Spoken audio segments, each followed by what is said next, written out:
Hi, everybody. Welcome to the June 12th, 2015 edition of Colorado Inside Out. I'm your host, Dominic Dezzutti. Thank you very much for joining us.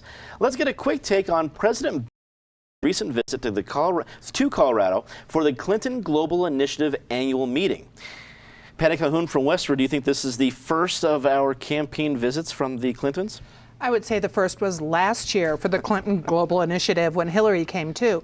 They're going to Atlanta next year, so we know we won't get the Clinton Global Initiative again for a while, but we are certainly going to have plenty of visits from Clintons and everyone else. It's interesting, he did make some news while he was here, talked about the fact that he would not be accepting paid speaking engagements while his wife is running for president. Talked a little bit about the issues on what had been donated to their foundation. And talked a lot by all accounts. So it looked like a pretty interesting program. Mike Krause, the Independence Institute, it didn't seem like coincidence to me that a battleground state like Colorado would host the annual meeting for the Clinton Global Initiative. What did you think? A pretty astonishing coincidence, if it's a coincidence, but obviously, even if it wasn't meant to be a presidential campaign visit, it turned into one as Bill Clinton found himself on Bloomberg News defending the Clinton Foundation and frankly to one of the ordinary Americans Hillary Clinton claims to want to represent as president, what looks like some of the most blatant and large-scale pay-for-play that I've ever seen. And so, if this is a signal of things to come, I think we're going to be seeing a lot of the Clintons defending themselves rather than being proactive. Eric Sonman, political analyst. I guess I took a little bit less from Bill Clinton's defense of whatever else, because maybe for me it's just Clinton fatigue, but I'm used to them defending one way or another about fundraising. It's just more about setting up the calendar that we're going to start seeing President Bill Clinton and Hillary Clinton more and more often, especially, maybe I'm wrong, I don't see a whole lot of Democratic opposition between her and the nomination. We'll see. I mean, if she continues to have week after week after week like the last 2 months have been, anything is possible, but it's hard to see how anyone derails that freight train. My favorite line from Bill Clinton this week, as reported in the Denver Post, was his quote that I've never cared for the money. When anyone tells you it's not about the money, you know it's about the money. I read it, and you might be right, Patty, I read it a little differently, not that he wouldn't accept paid speaking gigs during the campaign, but maybe after, if Hillary becomes president. We shall see everything about the Clinton Foundation. Yes, they do good deeds around the world, but the notion that they weren't thinking that this was going to be seen through a microscope of a presidential campaign.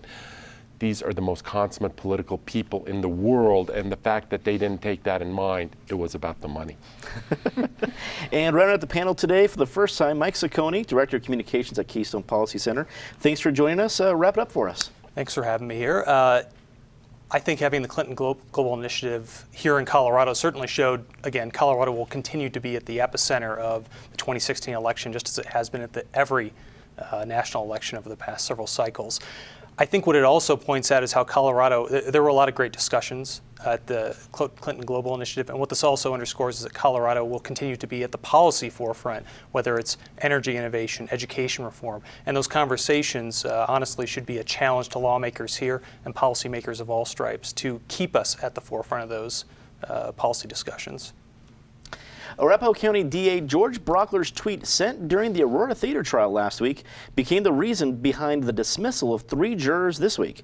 Brockler became a quick target for left-leaning media sites, possibly based on his potential as a U.S. Senate candidate next year. Patty, we don't do regular updates about the trial, the Aurora Theater trial. However, this was bigger. You had jurors being dismissed. You had George Brockler, high profile, whether it's a possible U.S. Senate candidate or not, a high profile Republican as a DA. What did you make of the week's events? Well, leave your smartphone behind. Don't take it into the Senate if he runs for Senate. You know how everyone likes mocking you if you're on Facebook when you're supposed to be thinking about laws.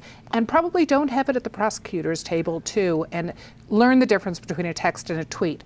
The story about how one of the jurors, and we don't know if they were jurors or substitutes because they haven't announced which is which, one of the jurors' husbands had basically said, hey, did you hear how that idiot was tweeting during the trial? And the idiot turned out to be George Brockler, who is the prosecutor, the DA on this case. So, and supposedly a lot more was discussed, this juror or substitute or alternate, told 2 others. So 3 are gone, although it still hasn't seemed to cramp the style of the prosecution.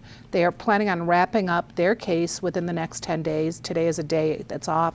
But some of the things that came up this week are pretty damning. A girl who had dated James Holmes, who had evidence also on social media about the fact that he was talking about that harm people, but you also have evidence that he saw people many times. He sought help at the hospital, at the CU hospital. So it's going to be tough to prove whether or not he was not legally insane by this.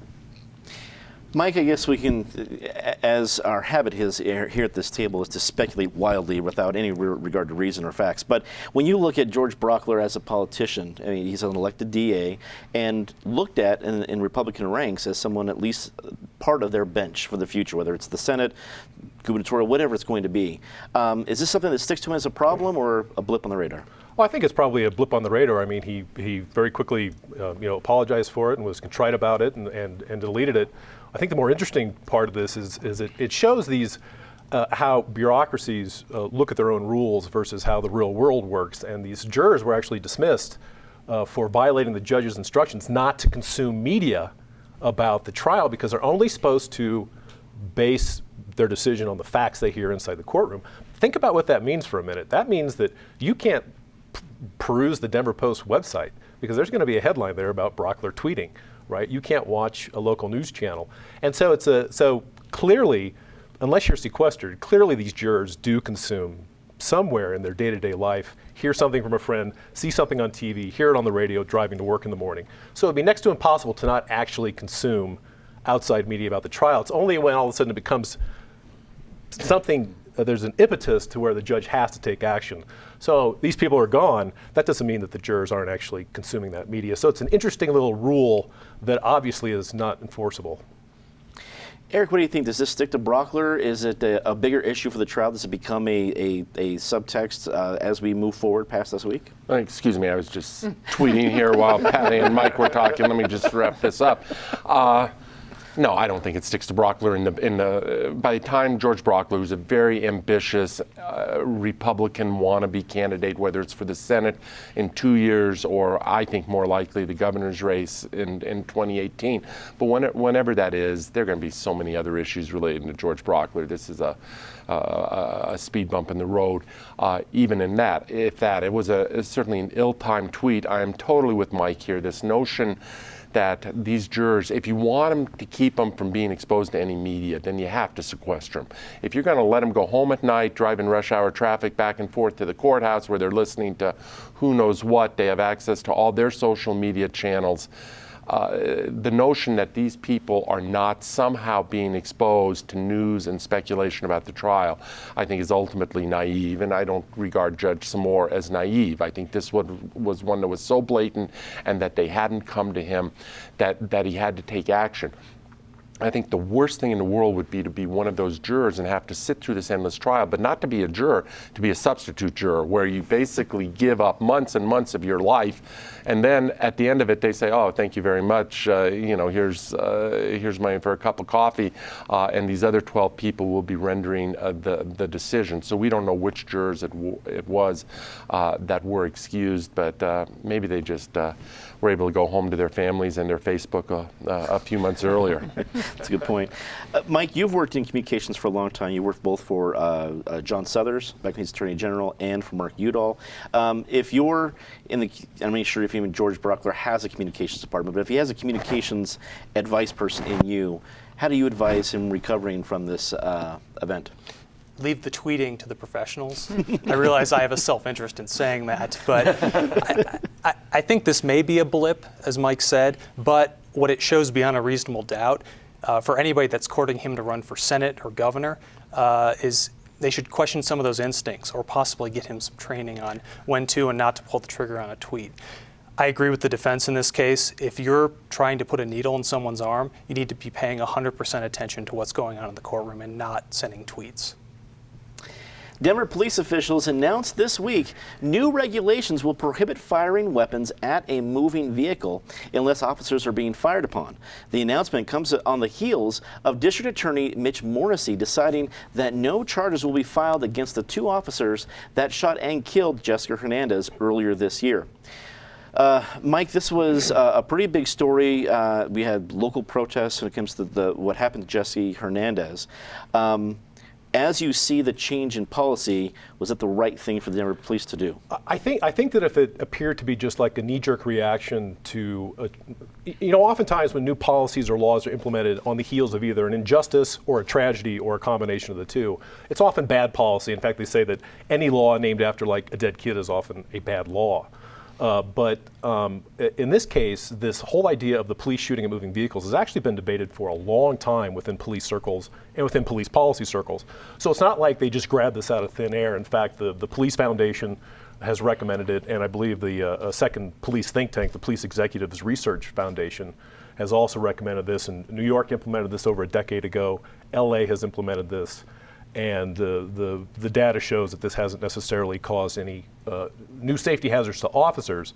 The rationale behind it is, of course, that you don't know who else is in that car, and so oftentimes if you're firing on a car that's moving, you don't know if there's a kid in a car seat. In fact, this happened in Santa Fe not too long ago, where a guy hijacked a car, stole a car, and turned out to be a 4-year-old in the back seat, and the police fired on it. And so there's good reasons to do this, but they didn't grab it out of thin air. And if it appeared that they had grabbed it out of thin air as a way to kind of appease what had happened, then I think it would be open to criticism. But I think it's a pretty legitimate policy that's going around the country. Eric, what do you think about the optics of the announcement being just about 48 hours after Mitch Morrissey's announcement about the officers? I thought the optics were curious, that the timing was a little close in my mind. I think the new policy, I'm not an expert in these issues, doesn't stop us around this table, but the new policy seems to make sense to me as opposed to the old policy. That said, I also support Mitch Morrissey's decision not to file charges here. I think the officers, unlike in many other cases where there is some deep suspicion, I don't think charges were due or warranted in this particular case. So the optics were curious that Chief White chose to link it that closely to Morrissey's decision. I thought the real news of the week was this recall campaign that has been launched by a lot of minority and left-leaning groups against Mitch Morrissey, saying that he, in 11 years as a DA, has never filed a case against the police. Now, it takes 53,000 signatures over the next few months to get a recall on the ballot, which means you need 70 or 80,000. It's a high bar to do that, but it is indicative to me of how hot this issue is these days, certainly around the country, but right here in Denver and many communities, that this is even being considered, much less being pursued. Mike, do you think the timing of the announcement from the Denver police was meant to codify or at least address any community anger over the lack of charges being filed? Probably. I mean, that's a quick timeline to have a new policy together. That said, and while the optics of that certainly are curious, I think Chief White and the department are to be lauded for quickly acting and bringing their standards in line with not only New York City, but also Aurora and other major metropolitan areas. Patty, what do you think? The right thing they're going to do and the right timing? Well, the most curious timing was the fact that the Jesse Hernandez decision for Morrissey came down Friday afternoon. You know, when you always try to sneak the news that might upset people because they're not going to hear it. Chief White had actually announced months ago that he was looking into this policy. We'd written it, other people had written it, that Denver was behind what other major police departments are doing with its policy on shooting at moving vehicles. There were 4 different shoots. DPD shoots at moving vehicles that injured people since last July. So that they came down with this decision, they announced it 2 days afterwards is a little curious, but that they made that decision is the right one, and it's good that they announced it. I'm with Eric. I think the DA's race is going to be crazy. You could recall Mitch Morrissey, but he's not going to be there very long. There are 3 very interesting candidates who've all announced they're running for his seat, and it is going to be the hot election that we didn't have with the mayor's race, but I think there'll be a lot of discussion. And that's the election that happens in November because they moved that one from the regular municipal elections? Right, because it's with the DAs Gotcha. across the state. Gotcha. He's technically a statewide official. There you go. Okay. Jefferson County Public Schools resumed its negotiations on a new contract with its teachers union this week. The negotiations, now open to the public, have become more tense over various issues, including a strike FAQ sheet that was sent to union members last month by the union. Meanwhile, Marcia Neal, chairman at the State Board of Education, announced her resignation this week. Eric, a lot of issues in education. Take your pick, whether it's the State Board or Jeffco, lots of popping. Let me try to go quickly. At the Jeffco level, it is tense, as you said in your question, Dominic. It is hot. It is only going to get more tense and hotter as the summer goes along. I believe there's an August 31st deadline on the master agreement out there. There are all kinds of issues of how they hire new starting teachers in the interim to start school here in 6 or 8 or 10 weeks from now. But the bigger issue is whether there's going to be a master agreement or whether this follows along with a number of years ago, where they basically did away with the teachers union, decertified the union, and operate without a union. And somehow kids are still getting educated in Douglas County. We'll see how big that school board wants to go on this agenda, but this is battle royale, and we're still just in the preliminary rounds here. The real rounds are to be fought in July and August, and maybe come September, October, if there is some kind of strike action or what have you. At the state level, quickly, in Marcia Neal, who's this wonderful older woman, Republican from Grand Junction, been on that board a while. She finally walked away and just said this is completely dysfunctional, and she has the right word. That board needs to take a good, hard look in the mirror at how it operates, and one board member in particular. Mike, looking at both these issues, is there one that you think has a greater impact on the next couple of months, whether it's in Jeffco or the State Board? Well, I think they both are certainly going to be big issues statewide. I mean, the State Board of Education affects policy for the entire state. Jeffco has been a leader in education policy. I think if nothing else, both Marcia Neal and what's going on at the Jeffco board, both with the negotiations as well as some of the other issues that have been batted about this table, these should wake people up to the importance of some of these local elections for local boards, as well as the consequences when we either don't have a primary or have a very low turnout primary on the Republican or the Democratic side for these candidates. I mean, these are typically very low turnout affairs, and you're starting to see the effects of that in Jeffco as well as the state board. It just causes dysfunction and lets honestly crazy people get on these boards and commissions that throw them out of whack and make them lead to people like Marcia Neal, who I knew in Grand Junction. I covered her when I was a reporter at the Grand Junction Daily Sentinel. She's an honorable public servant, and it's a real loss for the state, especially if this dysfunction has pushed her to step down early. Patty, what does it say when a chairwoman of the State Board of Education announces, I'm walking away because this is dysfunctional? She's not saying spend more time with her family or anything else. She's calling her shot as she leaves. What does the State Board need to do to respond? Maybe become functional. So we've heard a lot about problems at the State Board this year. Fights about testing, fights about the student health questionnaire, that they have dug in their heels on some of the more random things that are not the issue. They're not really acting in a leaderly way. They're not setting a good example for the students of Colorado. Let's put it that way. There's so many big issues to discuss, and they are not leading the way. They are instead just obfuscating. So it is a sad loss. It looked like she wasn't going to, she's done a good life of public service. She doesn't need to stay that much longer, but that she is leaving behind an organization that she felt she needed to criticize as she left is really significant.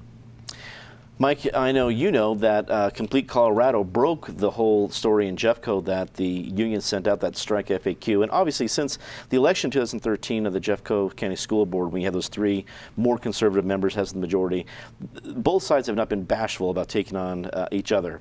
Was this a warning shot from the union saying, hey, we'll go there if we have to, or just part of negotiation strategy?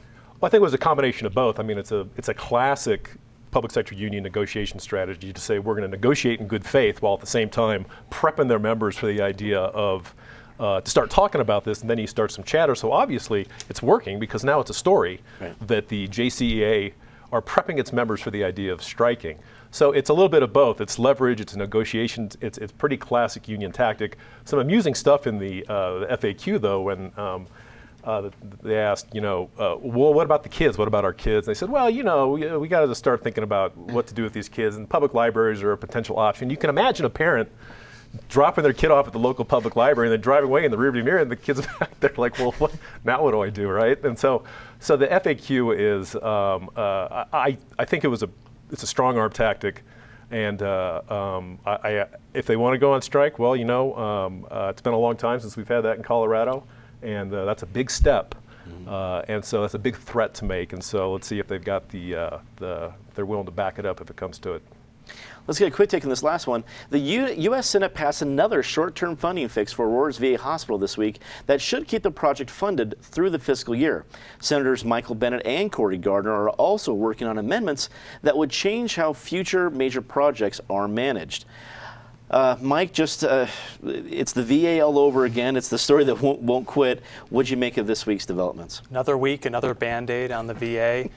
Listen, members of our delegation have done a good job fighting for the project's completion and trying to get some traction with it. However, at a certain point, voters here are going to start taking issue with the fact that there's no permanent solution. Congress is no longer divided. We have Republican control of the House and the Senate. There's a big question about whether or not the Republican members of the delegation will start to take some heat for not being able to convince their colleagues to get this across the finish line. Patty, what do you think? I mean, Mike raises a good point that you have the House and Senate both Republican. Should that mean a long-term funding fix should be out there? Well, we would hope so, but we haven't. Our delegation needed to make a little more noise a little earlier, but now they are putting up a good fight. These are the people who deserve to be treated well. So now we have a solution, and they haven't looked at yet. We discovered there's a boutique hotel owned by the Veterans Administration in Paris, which of course they need. Why don't we just put up the vets in Colorado who need help at the Brown Palace? Crazier ideas have been mentioned.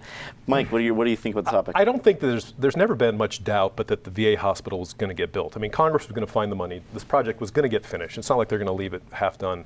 And no one's going to step in and buy it because no private hospital corporation is crazy enough to take on a hospital. The average hospital is about $500,000, $500,000 a bed. And we're up at $9 million a bed now. I mean, nobody's going to step into that project. Here's the bigger question, though, is that a lot of the same people in Congress and a lot of the same advocates for veterans who might say oppose or might be critical of, say, Obamacare because they call it socialized medicine, are also willing to spend any amount of money to ensure that our veterans continue to receive the purest form of socialized medicine we have in this country, which is the VA, which is government-run, government-owned hospitals, government-employed doctors. We don't do this with any other aspect of our veterans' benefits. The VA doesn't buy veterans' houses. They guarantee loans for veterans. They don't send them to government schools. They give them a tuition. So one of the long-term fixes is going to need to be the VA is going to need to looking at ways to further privatize the system to send veterans out into the private sector when they're not getting what they need from the VA. Eric, wrap it up for us. Well, Mike here next to me referred to another week, another Band-Aid. I regard it another week, another tourniquet on this project. And it's become a never-ending news story. As Patty says, no one who has served this country deserves quality, the highest level of health care we can provide more than our veterans do. But in my mind, why don't we give them all vouchers for the best private health care that they can have? Let's turn this project over to the National Park Service and maybe turn it into a monument to government waste and charge admission, and it can be a national symbol for a government run amok. That would at least finish faster. Let's get to our favorite part of the show, Disgrace of the Week. As always, Patty, start us off. If you are going to shoplift from Walmart, do not go hide out in Greenwood Village, where the SWAT team, they either decided to get rid of one of the less expensive houses in the neighborhood and use this as a handy excuse, or just wanted to test out some of their equipment because there aren't many SWAT calls in Greenwood Village. But the over-response on that was pretty incredible. SWAT as eminent domain. I like that. Mike. Let's talk about the big story going on up in Craig, where the disgrace of the week is the Wild Earth Guardians suing the Interior Department over the Kahlo mine.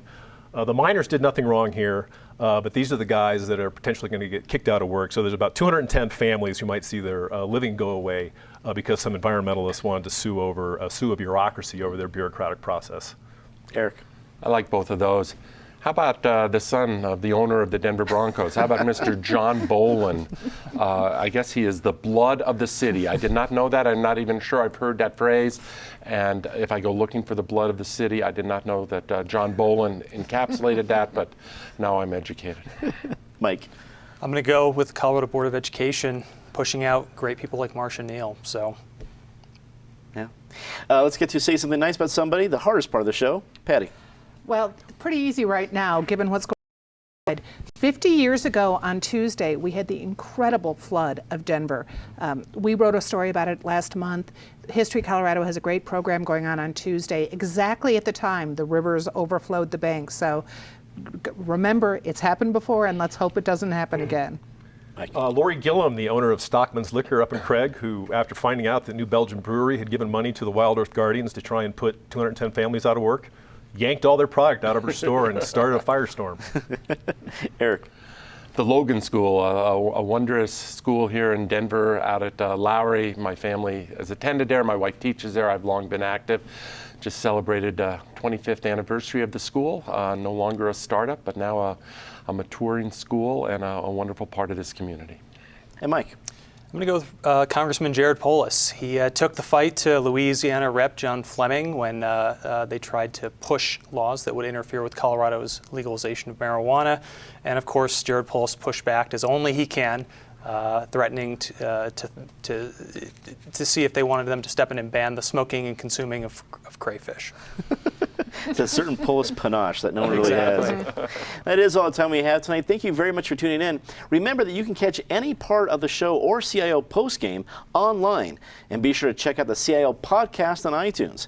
And you won't want to miss our new magazine series, Street Level. That's Tuesdays, every Tuesday at 8 p.m. This week we take a look at 15th and Platt Streets in Denver. It's a great tour of the food, arts, and community, all part of that very historic street.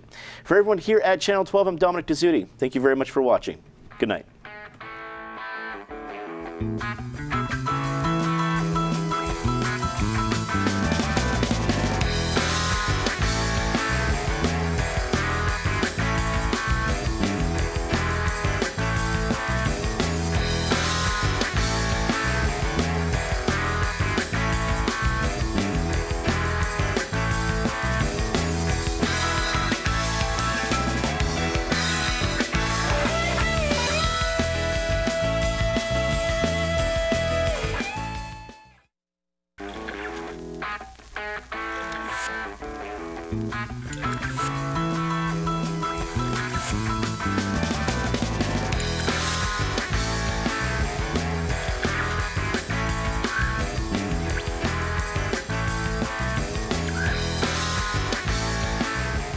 Hello, I'm Steven, and I'll be directing Colorado Inside Out today. I'm not a director, but I play one on TV. The main thing I'll be doing is watching these monitors up here and trying to determine when to go to the talent who will be talking. I'll be working mostly with Tyler, which is our technical director, so he's the one who's pushing all the buttons. He's a big button pusher. Hello, my name is Tyler. I'm the technical director here. It's called a switcher. I basically listen to the director and take the camera cuts as the director calls it. Ready, camera 2, take. So each button here corresponds with a camera out in the studio. Camera 1, camera 2, camera 3, camera 4. For CIO, we use 4 cameras. This bottom row is for preview, so before taking a cut, we pull it up in preview. The preview monitor is to the left there. And as soon as we want to take it into program, which is what's actually going to tape what's being recorded, the director will say, all right, tape camera 1. I also wait for the director's cue to bring in IDs, sort of the lower third, tells who the guest is. Also loading clips, roll-ins, which includes the open, and it all changes show to show, so which is fun. So I basically I take orders from the director, as we all do, and we really enjoy it. Hello? Is this working? Everyone else is doing their own job and contributing, and the director just kind of is the focal point. Mic and cue in 5, 4, 3, 2, 1. Fade mic cue. The director's main job is just to kind of funnel all that and bring it all together. Roll credits, X-Bang down. Set black and dissolve. Audio out.